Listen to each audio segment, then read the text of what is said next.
बिस्मिल्लाहिर्रहमानिर्रहीम। अल्लाह सृष्टिकर्ता के नाम से जो बड़ा कृपाशील अत्यंत दयावान है। भाइयों बहनों, आज हम इस्लामी त्यौहार ईद उल फित्र पर बात करेंगे। ईद उल फित्र इस्लाम के दो बड़े त्योहारों में से एक है।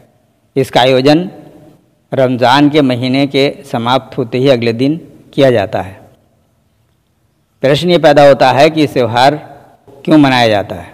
आमतौर पर त्यौहार किसी बड़ी घटना या उसके प्रवर्तक के जन्मदिन से जुड़े होते हैं, परंतु ईद उल फित्र का संबंध इनमें से किसी चीज़ से नहीं है। ईद उल फित्र का संबंध दो चीज़ों से है। एक रोज़े या उपवास एक महीने के पूरे करना, और दूसरे पवित्र कुरान का अवतरण। आइए इन दोनों चीज़ों पर बात करते हैं। जहाँ तक एक महीने के रोज़े अनिवार्य करने की बात है, तो कुरान के दूसरे अध्याय की 183 आयत के आदेशानुसार है। इसमें कहा गया है, ए आसवान लोगों, तुम्हारे ऊपर रोज़े फ़र्ज़ किए गए जिस प्रकार तुमसे पहले के लोगों पर फ़र्ज़ किए गए थे। उम्मीद है कि तुम परहेज़गार अर्थात सदाचारी बन सकोगे। अध्याय 2 श्लोक 183। यानी रोज़े पहले के लोगों पर भी इस तरह के उपवास पहले के लोगों के लिए भी अनिवार्य किए गए थे। ये कोई नई बात नहीं है। इसका उद्देश्य क्या है? इसका उद्देश्य है कि इसके पालन से तुम सदाचारी, संयमी और बुराइयों से बचने वाले बन सकते हो। तुम्हारे अंदर ईश भय का गुण पैदा हो सकता है। ये रोज़े इसके लिए किस प्रकार से कारगर और प्रभावी हैं, उसको समझना ज़रूरी है। वास्तव में रोज़े में किसी प्रकार का आडंबर या दिखावा संभव नहीं है। दूसरे निकायों में तो हो सकता है कि आदमी समाज में अपने को प्रतिष्ठित दिखाने के लिए, नेक दिखाने के लिए वो काम करे और उसमें ईश्वर की प्रसन्नता शामिल ना हो। लेकिन रोज़ा किसी दूसरे को दिखाने के लिए नहीं हो सकता है, इसलिए कि रोज़े का संबंध सीधे उस व्यक्ति से और ईश्वर से है। भयंकर प्यास में भी कुल्ली करते हुए रोज़ेदार पानी की एक बूंद भी हलक के नीचे नहीं जाने देता, क्योंकि उसका विश्वास है कि अल्लाह उसे देख रहा है। यही विश्वास उसे परहेज़गार और सदाचारी बनाता है और उसके चरित्र में मजबूती लाता है।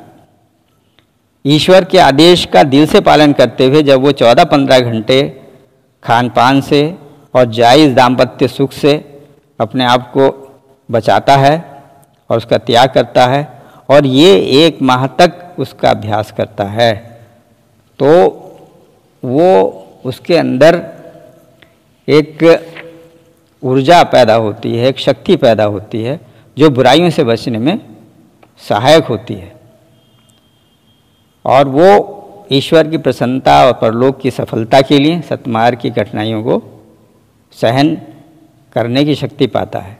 भय, लोभ, लालच से वो बच सकेगा और अन्याय, शोषण, जुल्म, ज़्यादती से दूर रहेगा। वो न्याय और भाईचारे के कामों में वो सहयोगी बनेगा। उसमें गरीबों के प्रति हमदर्दी का भाव पैदा होगा। रोज़ा वास्तव में 1 महीने का ऐसा ट्रेनिंग कोर्स या रिफ्रेशर कोर्स है जो व्यक्ति को सतमार्ग पर डटे रहने और उस पर चलने की नई ऊर्जा प्रदान करता है। दूसरी चीज़ है कुरान का अवतरण। इसी महीने में पवित्र कुरान का अवतरण किया गया। कुरान सारे इंसानों को जीवन यापन का मार्ग दिखाने वाला ग्रंथ है। यानी ये केवल मुसलमानों का ग्रंथ नहीं है, ये सारे इंसानों के लिए है। इसमें मानव जीवन के प्रत्येक क्षेत्र के लिए रहनुमाई है। ये हमारे सृष्टिकर्ता की ओर से संपूर्ण मानव जाति पर सबसे बड़ा उपकार और एक बहुत मूल्यवान उपहार या भेंट है। कुरान की ख़ास बात यह है कि ये दूसरे पैगंबरों और दूसरी किताबों में आस्था रखने की भी शिक्षा देता है। कुरान की शिक्षाएं वर्तमान की समस्याओं के लिए भी व्यवहारिक हैं, रिलेवेंट हैं।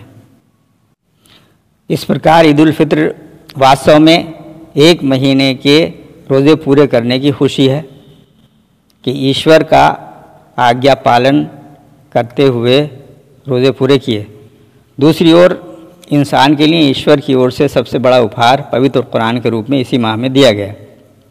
उस पर हर्ष मनाना भी स्वाभाविक है और ईश्वर की इस असीम कृपा पर उसकी कृतज्ञता और उसकी शुक्रगुजारी भी है। रमज़ान के बाद अगले महीने की पहली तारीख को ईद मनाई जाती है।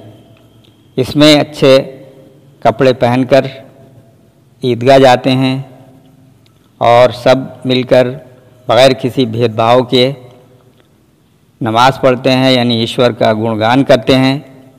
फिर सभी लोग एक दूसरे के साथ संपर्क करते हैं, मिलते हैं, खान पान एक साथ करते हैं और इसमें एक सामाजिक समरसता है, इसमें भाईचारा है और उसके साथ ही ये सादगी और आडंबर रहित तरीके से मनाई जाती है। सबसे बड़ी बात यह है कि इसमें असंपन्न या गरीब का भी पूरा पूरा ख्याल रखा जाता है। तो ये है ईद उल फित्र और उसके मनाने का कारण। आप सभी लोगों को ईद की बहुत बहुत बधाई। ईश्वर हमारी सहायता करे। बहुत बहुत धन्यवाद।